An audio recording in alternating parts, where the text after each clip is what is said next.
खऱ्या अर्थानं देशाची निवडणूक आहे आणि या निवडणुकीमध्ये प्रामुख्यानं एक कार्यकर्ता निवडणूक लढवतोय याच्याबद्दल एक सर्व कार्यकर्त्यांमध्ये विशेष आनंद आहे। कारण एका सामान्य परिवारातील कार्यकर्ता आणि त्या कार्यकर्त्याला पार्टीने 2019 ला आमदार केलं विधानसभेमध्ये आणि 2024 ला त्या ठिकाणी लोकसभेची उमेदवारी दिली। त्याबद्दल मी भारतीय जनता पार्टीच्या सर्व कार्यकर्त्यांच्या वतीने केंद्रीय नेतृत्वाचे धन्यवाद व्यक्त करतो। मित्रांनो, ही निवडणूक एका वेगळ्या वळणावर जाऊन पोहोचलेली आहे। एक कार्यकर्ता म्हणून निवडणूक लढवत असताना भारतीय जनता पार्टीने या पक्षानं या सामान्य जनतेसाठी काय केलं याच्याबद्दल जर बोलायचं झालं तर त्या ठिकाणी सूर्य उगवल्यापासून सूर्य मावळण्यापर्यंत त्या ठिकाणी भारतीय जनता पार्टीने समाजासाठी काय केलं याची अनेक उदाहरणं आहेत।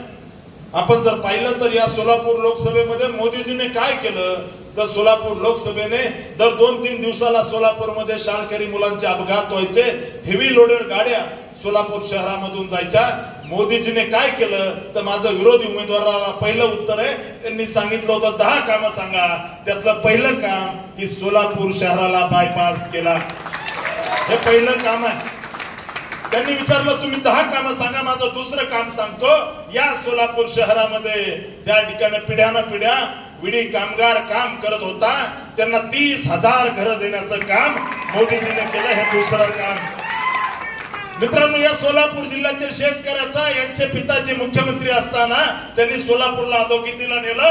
मोदीजीने तिसरं काम काय जर केलं तर या सोलापूर जिल्ह्यातील 65,000 शेतकऱ्यांना त्या ठिकाणी वर्षाला 6,000 रुपये दिले, हे मोदीजींचं तिसरं काम आहे।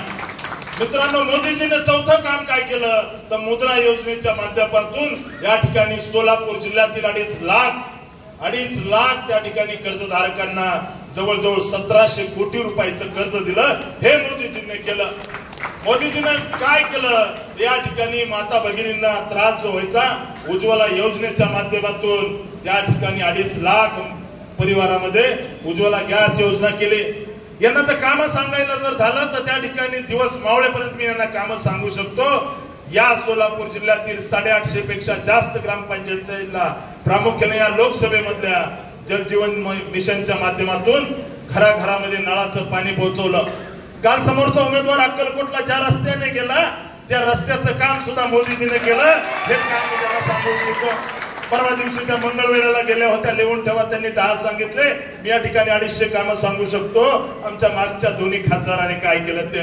काल परवा दिवशी त्या मंगळवेढ्याला ज्या रस्त्याने गेल्या त्या ठिकाणी पोटातलं पाणी सुद्धा हल्लं नाही, तो रस्ता सुद्धा मागच्या खासदारांनी केला। मित्रांनो, कधीतरी त्या विजापूरला जात असतील, समोरचे उमेदवार काँग्रेसचे नेते जात असतील, तो सोलापूर विजापूर रस्ता सुद्धा मोदी साहेबांनी केला, हे विसरून चालणार नाही। कधी कधी त्या ठिकाणी विदेशात जायला काँग्रेसचे नेते हैदराबादला जाऊन त्या ठिकाणी जात असतील, त्या रोडने सोलापूर हैदराबाद रस्ता सुद्धा मोदी सरकारने मागच्या 10 वर्षात केला, हे समोरच्या उमेदवाराला आठवण करून द्यावी लागेल।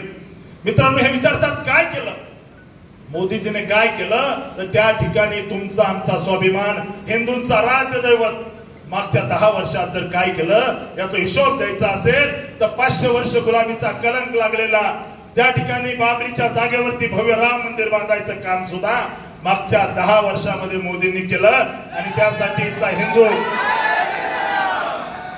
हिंदू त्या ठिकाणी कधी विसरणार नाही। यांनी राज्याचं नेतृत्व केलं, राज्याचं मुख्यमंत्री पद भूषवलं, परंतु साऊथ मुंबईमध्ये राहणाऱ्या या नेत्यांना मोदीजीने सोलापुरात काय केलं याची आठवण करून देतो। मित्रांनो, इथला शेतकरी सामान्य वर्गातला मुलगा ज्यावेळेस पुण्यात या ठिकाणी शिकतो, त्याला शिकल्यानंतर एक जागतिक प्लॅटफॉर्म झाला पाहिजे, यांनी वेगवेगळी पदं भूषवली, आमदार झाले, खासदार झाले। ही भूमी त्या ठिकाणी आनंदराव देवकाते यांची भूमी आहे, त्यांनी त्याग केला, यांना मुख्यमंत्री पदासाठी जागा सोडली, परंतु यांनी या सोलापूरसाठी काही केलेलं नाहीये। मित्रांनो, या सोलापूरमध्ये हे विमानतळ सुद्धा करू शकले नाही। 60 कोटी रुपये मागच्या 10 वर्षाचं सांगतायत, 60 कोटी रुपये या ठिकाणी या विमानतळाला दिले। तुम्हा आम्हा सगळ्या कार्यकर्त्यांना मी आवाहन करतो, येत्या जुलै महिन्यामध्ये विमानतळ सुरू होत आहे आणि आपल्याला सगळ्याला मिळून त्या ठिकाणी येत्या काळामध्ये सोलापूर मधून अयोध्येला विमानाने जाता येईल, हे सुद्धा 10 कामाचा हिशोब म्हणताय, 10 नाही, मी तुम्हाला लाखो कामं सांगू शकतो जे मोदीने केलं. परंतु लाखात एक जर काम सांगायचं असेल तर हिंदूंचा राष्ट्र दैवत, हिंदूंचं त्या ठिकाणी एक आराध्य दैवत आणि त्याग, तपश्चर्या आणि शौर्याचं प्रतीक आहे त्या प्रभू रामचंद्राचं मंदिर, जे लाखात एक नंबरला सांगू शकतो, ते बांधण्याचं काम मोदीजीने केलं. मित्रांनो, ही निवडणूक देशाची म्हणलं तर विकासाच्या मुद्द्यावर बोलो. यांनी त्या ठिकाणी नेतृत्वाच्या मुद्द्यावर बोलायचं झालं तर नेतृत्वाच्या मुद्द्यावर बोलू. तुम्ही सांगा कशाच्या मुद्द्यावर बोलायचं, तुम्ही सांगाल त्या मुद्द्यावरती, तुम्ही सांगाल त्या पद्धतीने, तुम्ही त्या सांगाल त्या चौकात येऊन हा भारतीय जनता पार्टीचा कार्यकर्ता, हा भारतीय जनता पार्टीचा कार्यकर्ता त्या ठिकाणी कुठल्याही चौकात सोलापूरच्या विकासाच्या मुद्द्यावरती चर्चा करायला तुमच्याशी तयार आहे. मित्रांनो, यांनी काय दिलं सोलापूरला?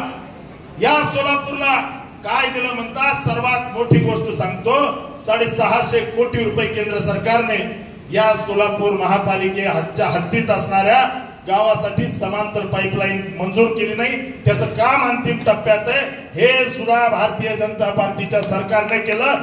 तुम्ही 10 म्हणला होता, मी 5 मिनिटांमध्ये तुम्हाला 15 कामं सांगितले, लिहून घ्या. त्यामुळे मित्रांनो, या निवडणुकीमध्ये समोरच्या उमेदवाराची काँग्रेसच्या पायाखालची वाळू सरकलेली आहे. ही निवडणूक कार्यकर्त्याची निवडणूक आहे.